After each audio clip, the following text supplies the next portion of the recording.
Good morning, warriors. Welcome to an asynchronous learning day.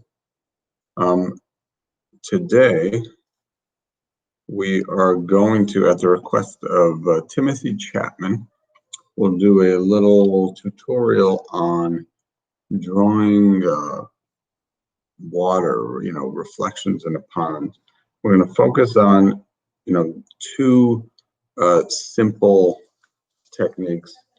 And here's just Google images of all different kind of pond reflections. First, you'll notice here's something with a fountain, and the fountain is creating so many ripples that you almost are seeing no reflection at all. So that's one thing to notice. The more ripples you have in the pond, the more the reflection will either disappear or become distorted. I'm going to focus on two simple techniques. And where is it? Okay, I found. So here we go. So here, first we're going to do, if you have something kind of far away, and just showing the little bit of distortion from a little bit of rippling. So we'll do that, and then we'll do another one with a close-up object. And this is going to be one of many, many different ways to represent this. So feel free to explore YouTube and other resources to learn other ways. And also, just the best thing to do is look at pictures or go out to a pond if it's not too cold out and just draw what you see and study.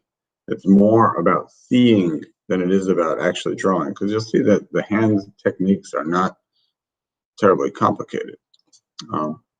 So let me unshare this so that I can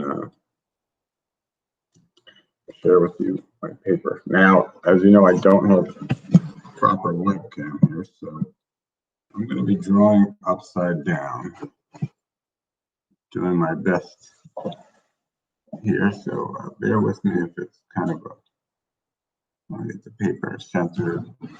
We're just going to do this on half a page. I need to draw upside down, so that's going to be a little tricky. So first, we would start with the horizon lines.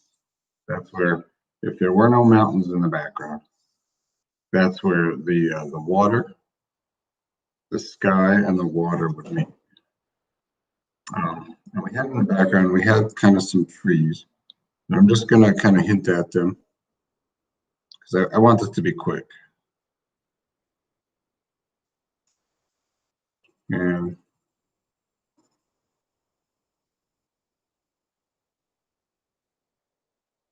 I'm going to color them in dark. Not a lot of detail here.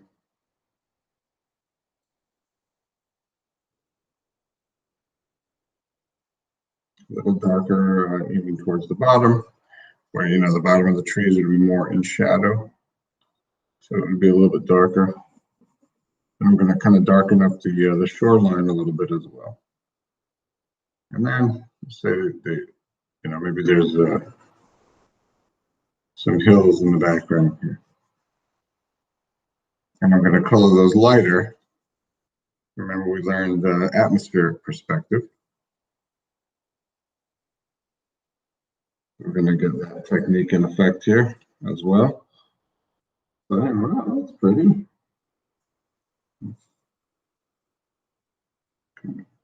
I'm going to just get a little bit more definition to separate these trees here.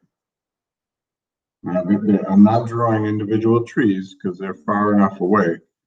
But if I wanted to, I can add a little bit more details here.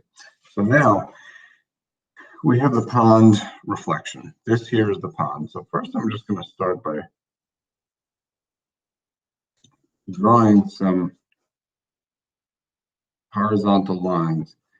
And this is just to give it the feel that it's a flat surface here.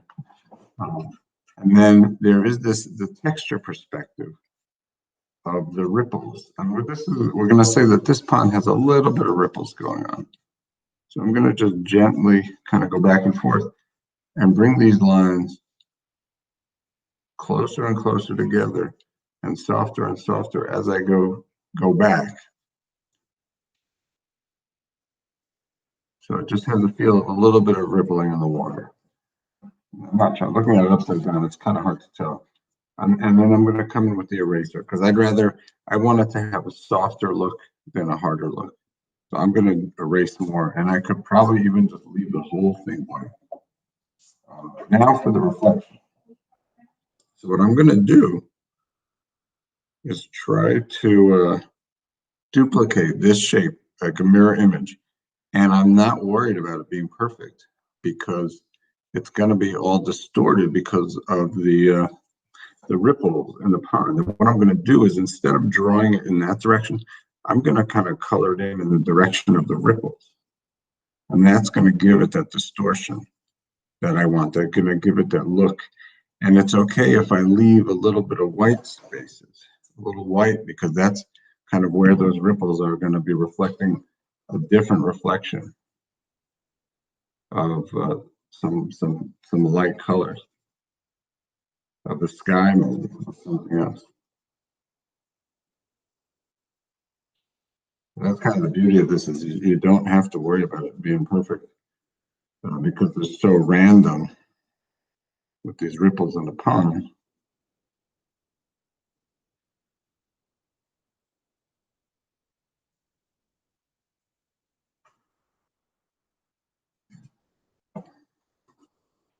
And it's going to kind of trickle off a little bit into the water beyond the outside line.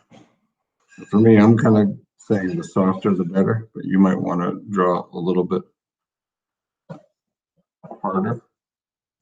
I'm going to hit that also with an eraser. Again, just to soften it up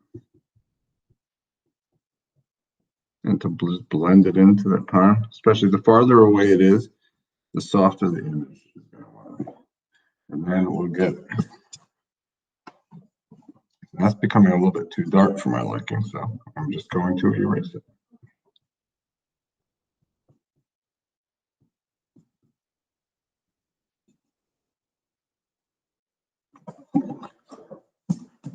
And then I'm going to draw the mountain, the hill in the background.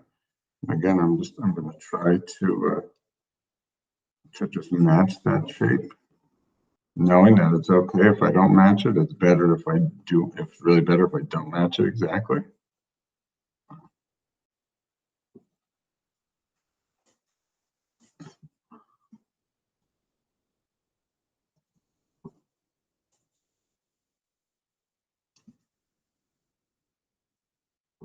Yeah, it's such a soft color. I'm going to just erase the rest of these ripples, because they're just going to kind of overtake it. I don't need them. I totally don't need them. And so again, I'm going to just, you can smudge it a little. I think that might be the best thing for me here. I don't like smudging generally, but sometimes it calls for it if you do a little bit. But then I'm going to go back over it with an eraser just to give it a little bit more of a feeling. So that's kind of the trees on the lake reflecting. This here is getting a little too strong. Maybe everything needs a bit darker.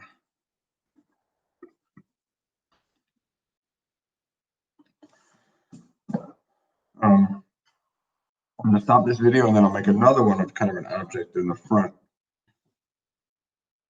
just so it's not one long video. See you again in just a few minutes once I figure out how to stop the recording.